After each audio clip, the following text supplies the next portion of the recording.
The Arab slave trade, the truth they never taught us in school. They told us about the European slave trade, but they never told us the full story. They never told us about the one that began long before the Europeans ever came. A trade that lasted for over 1,000 years. A trade that changed Africa forever. This is the truth they never taught us in school, and they will never teach us anywhere else. Around the 7th century, as the sun rose over the sands of Arabia, a new system of trade began. Arab and Berber traders from North Africa and the Middle East started capturing and buying Africans, not just for work, but for armies, harems, and homes across distant lands. From the shores of Tanzania, Mozambique, Ethiopia, and Sudan, they crossed the Red Sea, sailed the Indian Ocean, and marched thousands through the burning heat of the Sahara Desert. Many never made it to the other side. They died from thirst, exhaustion, and hunger.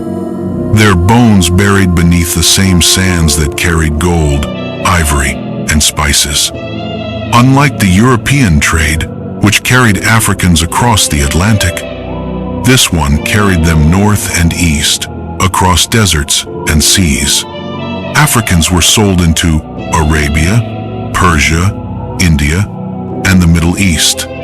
Some became soldiers known as Zanj, forced to fight in foreign wars.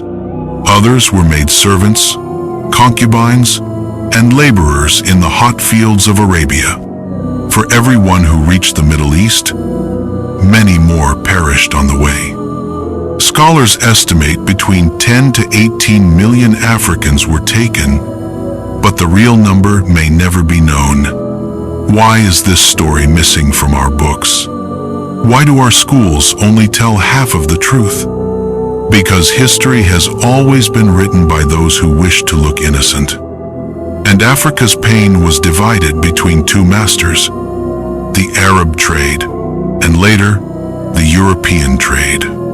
For over 1,000 years, long before the ships of Europe came, Africans were being taken by fellow men, traded for salt, cloth, gold, and horses.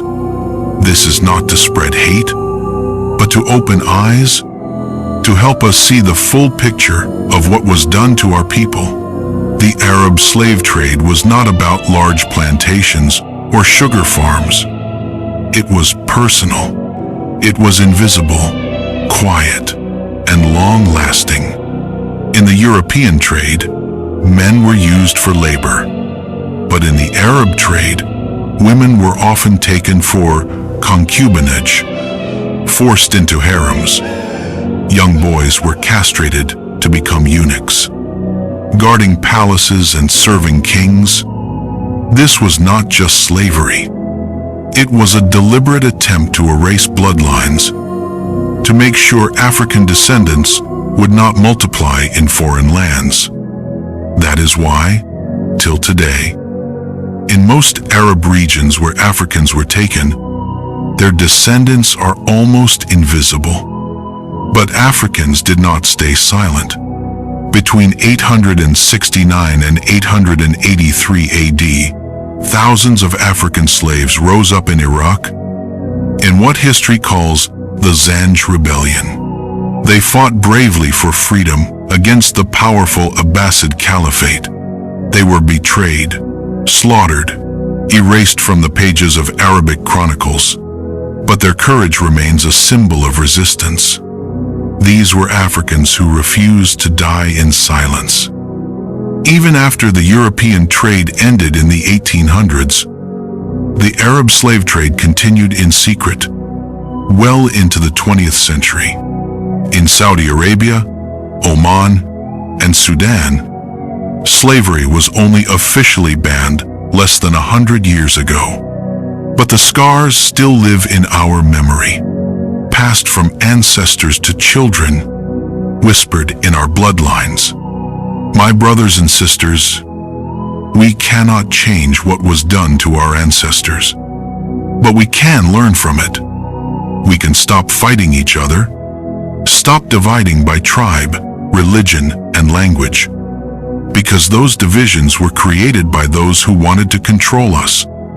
History is not just to remember the pain, but to protect the truth. When you know your full story, you can no longer be deceived. They taught us half of the truth. Now you have heard the rest. If this story touched you, share it with every African you know. Let our children grow up knowing the truth they refuse to teach us.